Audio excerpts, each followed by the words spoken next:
Very good morning children, welcome back to our channel. So in the previous class we learned that the town mouse wrote a letter to his cousin the country mouse, and the country mouse accepted his invitation to stay in the countryside during the holidays. Now in this page, that is page number 3, we see the town mouse arriving at the country mouse home. However, he is not happy with the train journey and starts comparing the simple village life with the comfortable town life.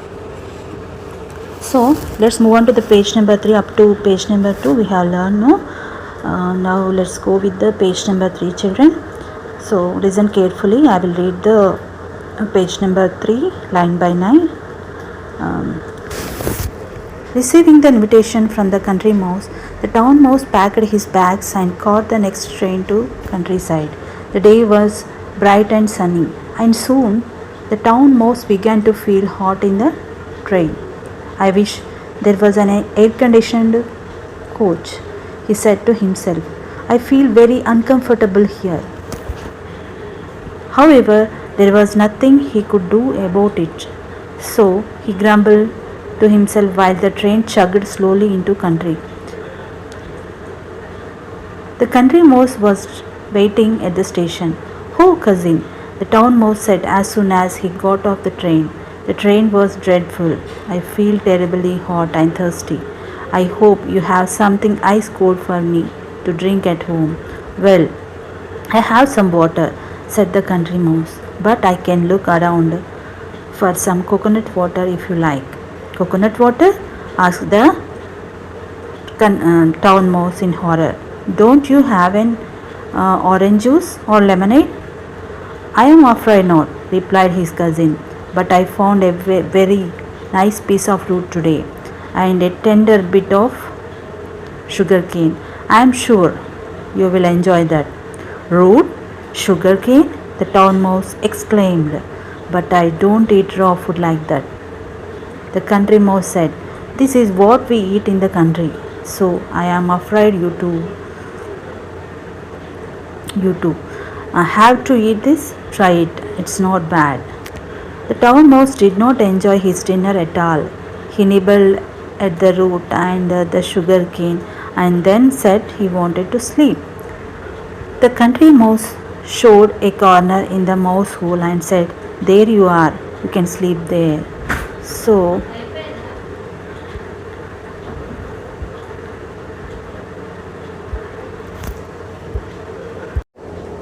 Okay children, మనం గత పాఠంలో town mouse తన cousin అయిన country mouse ఆహ్వానం స్వీకరించి సెలవుల్లో గ్రామానికి వెళ్ళాలని నిర్ణయించుకుంటుంది అనమాట.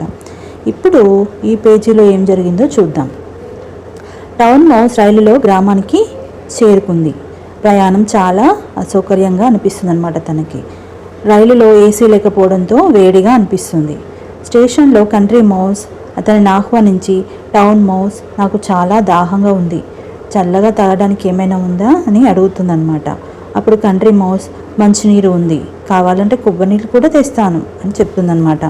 అది విని టౌన్ మౌస్ ఆశ్చర్యపోతుందన్నమాట. ఆరెంజ్ జ్యూస్ లేదా లెమనేడ్ లేదా అని అడుగుతుందన్నమాట.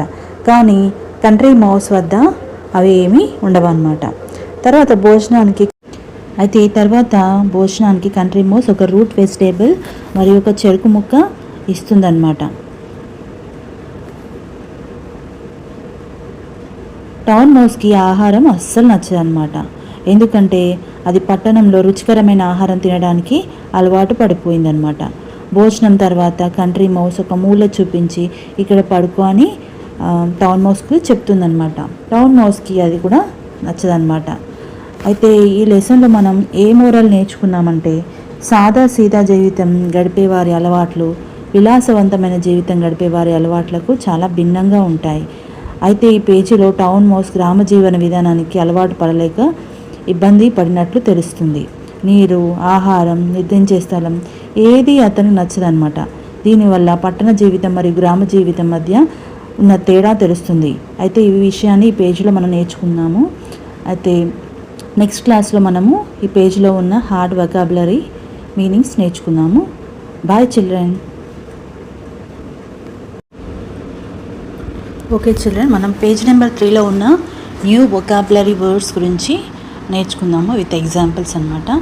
So first word is invitation. So what is mean by an invitation children? an act of asking someone to attend an event. అంటే ఆహ్వానం అనమాట. ఏదైనా ఈవెంట్ కోసం మనము అంటే ఎవరినైనా పిలవడాన్ని ఇన్విటేషన్ అని అంటారనమాట. Example, I received an invitation to my friends birthday party. నాకు మా ఫ్రెండ్ బర్త్డే పార్టీ గురించి నాకు ఒక ఇన్విటేషన్ వచ్చింది. Okay, next second word is countryside. So what is mean by countryside children?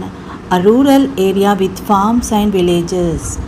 అంటే ఒక రూరల్ ఏరియా అనమాట. అంటే ఫార్మ్స్ కానీ అండ్ కొన్ని గ్రామాలతో ఉన్న ప్రాంతాన్ని కంట్రీ సైడ్ అని అంటారనమాట. తెలుగులో అయితే పల్లెటూరు ప్రాంతం అనమాట. Now example, what is an example children? So example for countryside is my grandparents live in the countryside. మా గ్రాండ్ పేరెంట్స్ కంట్రీ సైడ్లో నివసిస్తారు. Okay, next third word is uncomfortable. What is mean by uncomfortable children? Not feeling relaxed or at ease. అంటే నార్మల్గా కాకుండా కొంచెం అంటే డిఫరెంట్గా డిఫికల్ట్గా feel అవ్వడాన్ని అన్కంఫర్టబుల్ అని అంటారనమాట. అంటే అసౌకర్యంగా అనిపించడం అనమాట. So example, the chair was uncomfortable to sit on. Chair అనేది కంఫర్ట్గా లేదనమాట కూర్చోవడానికి. సో అది ఎగ్జాంపుల్ అనమాట. Next one is grumbled. What is mean by grumbled children? Complaint in a low voice. అంటే మనకి ఏదైనా నచ్చినప్పుడు లోపల ఇలా గునుగుతాం కదా, సో దాన్ని మనము గ్రంబల్డ్ అంటారనమాట. ఎగ్జాంపుల్ ఈజ్ ఈ గ్రంబల్డ్ అబౌట్ ద హాట్ వెదర్. ఇప్పుడు మనకు సమ్మర్ కదండి, సమ్మర్లో మనము ఎక్కడికైనా ఏదైనా ఫంక్షన్ వెళ్ళినప్పుడు ఎలా ఫీల్ అవుతాము? స్వెట్కి కొంచెము గునుగుతూ ఉంటాం కదా అక్కడ, కూలర్స్ కానీ ఏసీ కానీ లేనప్పుడు. సో దాన్ని గ్రంబల్డ్ అని అంటారనమాట. Complaint in a low voice అంటే బయటికి కాకుండా లోపల గొనగడాన్ని గ్రంబల్డ్ అని అంటారనమాట. So next word is dreadful. So what is mean by dreadful children? Very bad or unpleasant. అంటే బ్యాడ్ అంటే చాలా చెడ్డదన్నమాట. Example, the food tasted dreadful.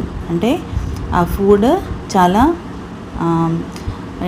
చాలా బ్యాడ్గా ఉంది. So it's not good, it's a bad food అనమాట. So next one is horror. A feeling of great fear or shock. భయము లేదా ఆశ్చర్యాన్ని హారర్ అంటారు. Do you watch horror movies children? Yes, I like horror movies. Okay, horror movies చూస్తాం కదా, మనకు అప్పుడు ఎలా అనిపిస్తుంది? చాలా ఫియర్గా షాక్గా అనిపిస్తుంది కదా. సో దాన్ని హారర్ అంటారనమాట. Example, she looked at the broken ways in horror. Okay, ఆమె ఒక బ్రోకెన్ అంటే పగిలిపోయిన ఒక వేజ్ చూసి షాక్ గురైందనమాట. సో తను హారర్గా ఫీల్ అయిందనమాట. So next word is lemonade. What is mean by lemonade children? ఒక sweet drink made from lemons. అంటే ఒక నిమ్మకాయలతో మనము ఒక షర్బత్ అంటాం కదండి తెలుగులో. సో దాన్ని లెమనేడ్ అంటారనమాట. Example, I drank a glass of cold lemonade. Usually we drink in summer no lemonade. So that is called lemonade. Replied, answered or responded. అంటే జవాబు ఇవ్వడాన్ని రిప్లైడ్ అంటారనమాట. She replied to my question politely.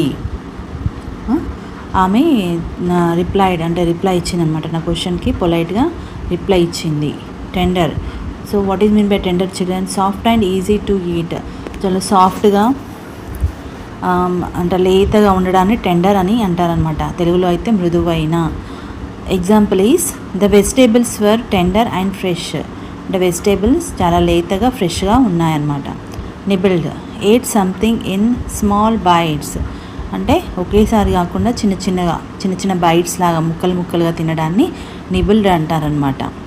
Example is the rabbit నిబిల్డ్ on a carrot. Carrot అనేది అనే route వెజిటేబుల్ని rabbit చాలా కొంచెంగా తింటుంది కదా, సో దాన్ని నిబిల్డ్ అంటారనమాట. Okay children, so this is all about new vocabulary of page 3. So we'll go with page 4 in next class. So let's meet in next class. Bye children.